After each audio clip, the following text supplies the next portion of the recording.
We got one more comic, you guys. Make some noise. They're very funny. Tilly the comic.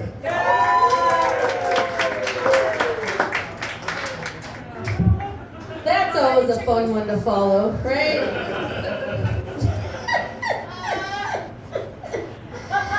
As someone who had a breast reduction, they can't return the nerve sensitivity back to you when you put the turtleneck around the head. You can't get that sensitivity back. I'm sorry. And also, Elon Musk never did shit other than have money. So I'm sorry, I just felt the need to say that. But yeah, as someone who had their nipples removed and put back on during my breast reduction, that's what they do, I know. Super fun, but I'm so glad to have smaller tits. Because if I didn't, at the age of 52, I would be like out to here if I hadn't had a breast reduction.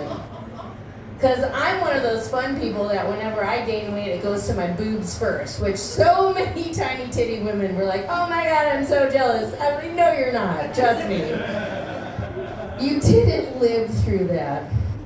I'm sorry, that's a weird way to start my set. I apologize. Hi everybody, I'm Tilly the comic. I like to tell you my full title so you know I'm accredited. Thank you. Thank you so much. Appreciate you. In case I look familiar, because I've gotten this for like 30 years, and you look so familiar, you look so familiar. I probably look like the sexually ambiguous gym teacher from your childhood. Anybody? I got a distinct nod right there.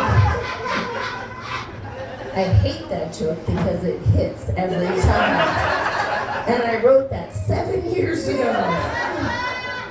But it's true, for like I've lived in 7 states, and everywhere I go, oh my God, why do I know you? I'm like, did you have a butch gym teacher at all? Or?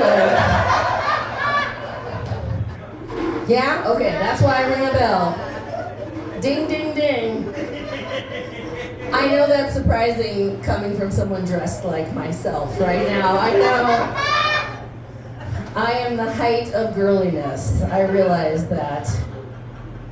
I get a lot of compliments from young people on my overalls, which I think is really sweet, but also very funny because these were supposed to be floor length.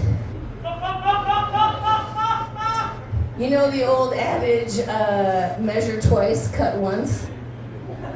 Yeah, I went with the old get really baked and just eyeball it. That's how this happened, and apparently I'm super hip, so thank you. Thank you so much. I try to explain that to my teenager, and he, of course, everyone who says they're hip aren't, because no one uses that term anymore, Mom. So I go out of my way to say it all the time. And also, I feel like these are very functional because there's good airflow. Like anyone who is a farmer in here, you get a lot of hot crotch kind of situations going on. The old crotch pot cooking, if you get my drift. And so I feel like this is good airflow. So it was a happy accident. Happy accident. I'm not super fashionable, it's true. I am much more of a broad or a dude. I'm not a girl.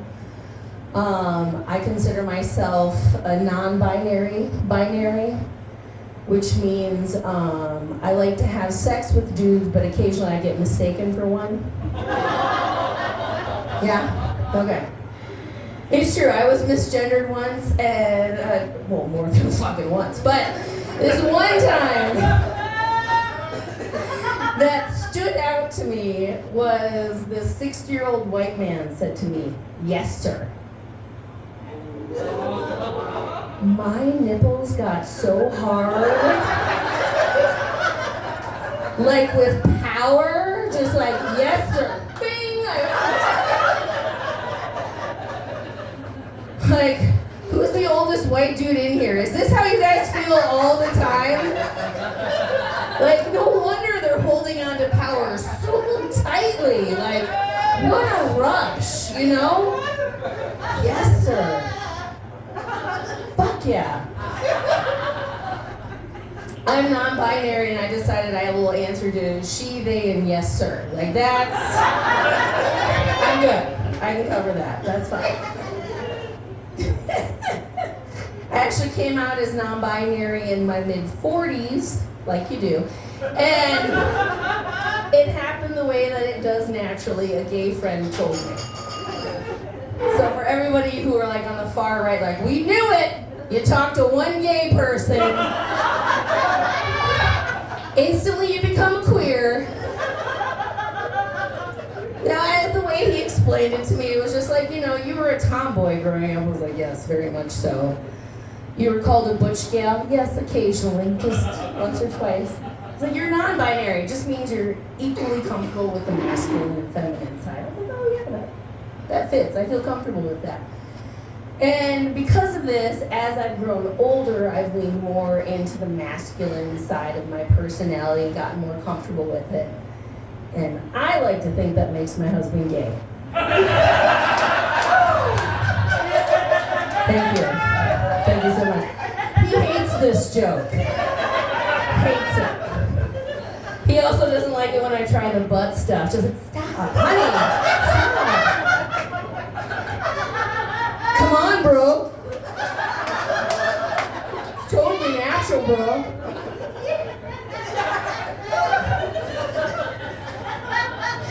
I love that joke. If you're wondering what kind of man is married to all of this non-binary lusciousness, my husband is a skate punk from Seattle who does kung fu.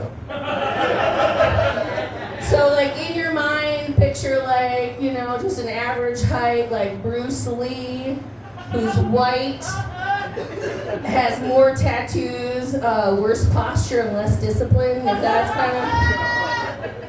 He's a brunette, if that helps to like solidify the picture in his brain.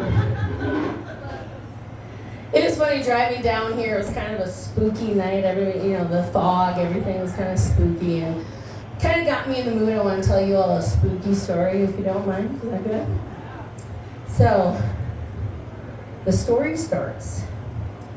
A man and a woman in their 30s meet. They fall in love, they get married, and they have a child. Oh, the horror! But wait! It gets worse because that child becomes a teenager. Yes. Teenagers suck. I was one. I know I was a raging cunt, okay? Every month of my life, my mother's like, I can't wait for someday that you have a kid just like you. Who heard that? Oh yeah. Can't wait. But what they don't factor in is not only do they, you get a child who's just like you, but you get the karma of your spouse's child, too. So, I was just a bitch, okay? I know, shocking. But I was just a bitch. I didn't really do anything other than that. I was a good student. I was a jock. Yada, yada, but my fucking husband, the skate punk from Seattle who does kung fu, did a lot of fucking drugs and fucked up shit in high school.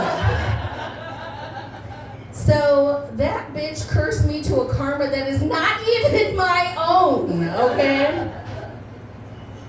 Just to give you an idea of how treacherous it is being a parent, don't fucking do it. Like, okay, I love you, sweetie. I know I'm taping. I love you.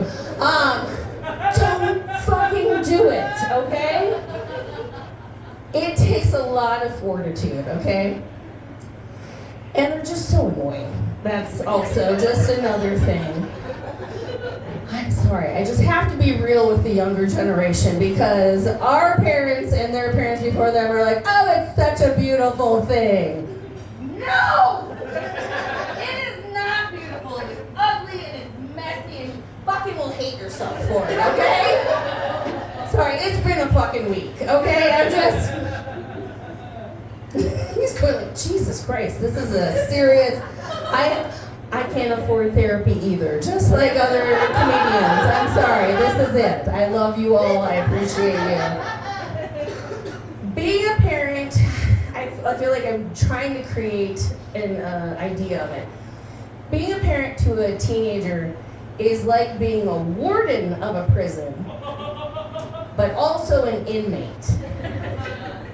And your roommate in the prison is a narcissistic sociopath who will murder you at any moment, drop of a hat. Look it up! Teenager, fucking sociopath, DSM, just dead on, even Steven. They know. But exactly, they fucking know. They have a whole room full of people that want to murder them at any moment, okay? And like, so like you're an inmate, but like it's also like Stockholm syndrome. But like you're a cult leader who has this other cult member who wants to take over your cult and is far more like young and like powerful. It's a lot of mixed metaphors for hell, is what I'm saying. Like, just don't go into it lightly. They know. They have to teach everybody's mistakes. They have to. I mean, happy accident. Sorry. Love you, baby. Okay.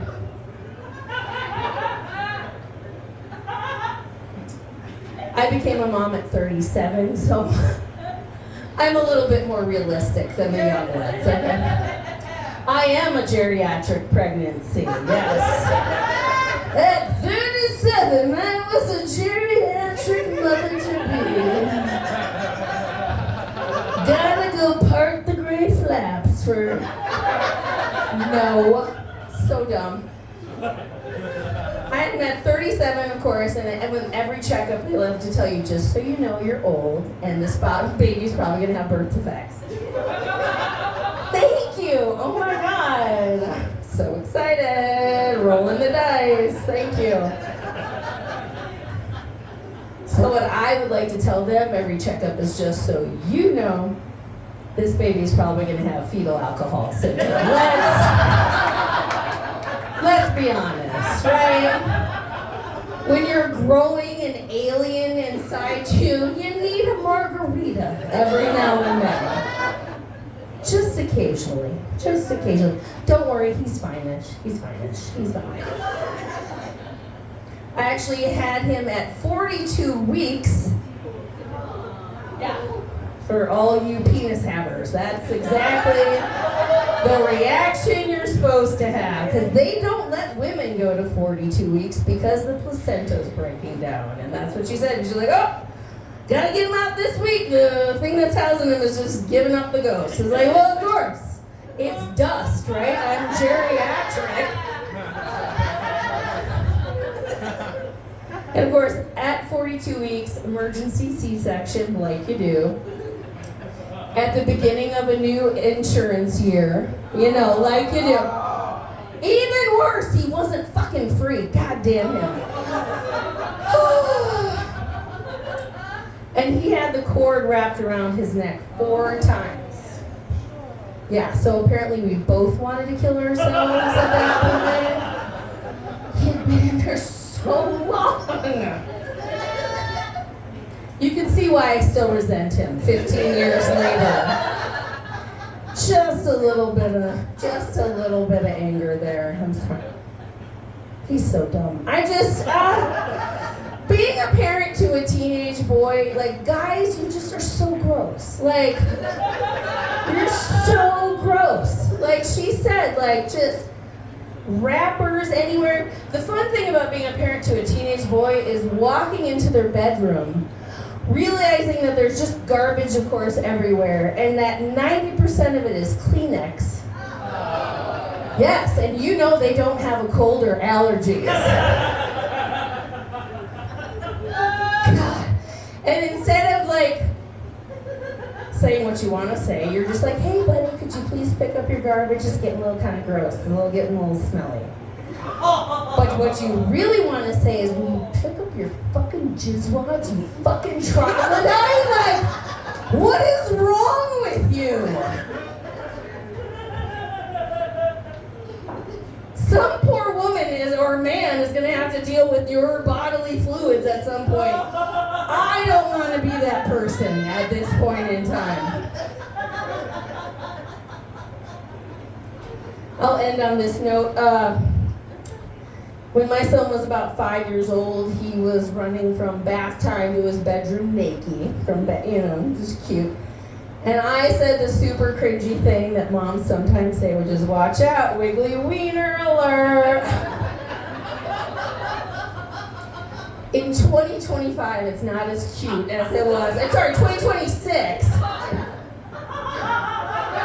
not as cute. He stops dead in his tracks, buck naked, looks me in the eye and says, Roberto does not like to be addressed as wiggly. Who the hell is Roberto? Oh! Lo siento, Roberto. Vamos a your bedroom. I don't speak all the Spanish, but lo siento.